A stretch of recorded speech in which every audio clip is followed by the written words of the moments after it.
Welcome to this ELC self-study video. Today we're going to take a look at the findings section of a workplace report. Here we usually tell the reader exactly what the problems we found were. So we've got our data in front of us. What can we learn from it? Remember what we wrote in our introduction. Our introduction laid out a clear direction for our report, and now we just need to follow it. Now, how are you going to structure the findings? One way would be to describe and then to discuss each finding one by one. However, we could also describe all the findings together and then have the discussion. Structure 1 is generally better for shorter reports, while Structure 2 is good for longer reports. Whichever structure you use, remember to use headings, subheadings, numbering, and underline your headings to help make sure your report is easier to read. Which data do we look at? We need to think about what parts of the data will indicate a problem for our company. If there isn't a problem, then the company does not need you to waste time looking for solutions. For example, if you work for a property company, you may have found that people are not using the recycling bins on their housing estates. This information reflects badly on your company, as government and society are concerned about green living and recycling. So now you've decided on which data to write about, you next need to describe that data. Then you need to discuss the data.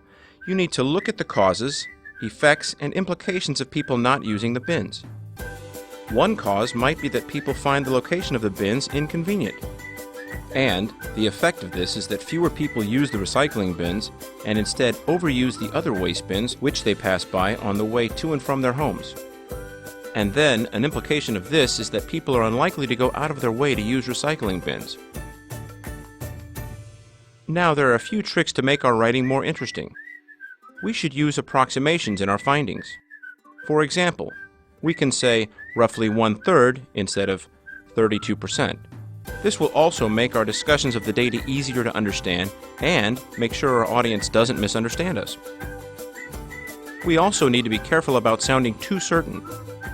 It's good to sound like we know what we're talking about, but in the real world, we can never be 100% sure.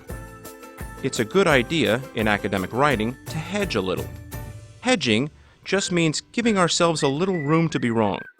So, for example, we could say, "It will rain tomorrow," or we can say, "It may rain tomorrow." It's almost impossible to know whether it will rain tomorrow or not, so it's always a good idea to show our readers that we know we could be wrong.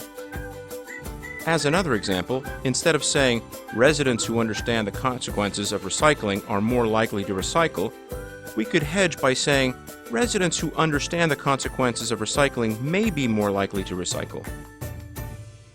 Okay, so now we've got all the parts together for our findings section. If anything is unclear, just go through the video again. If it's still unclear, check with the teachers in the SIL.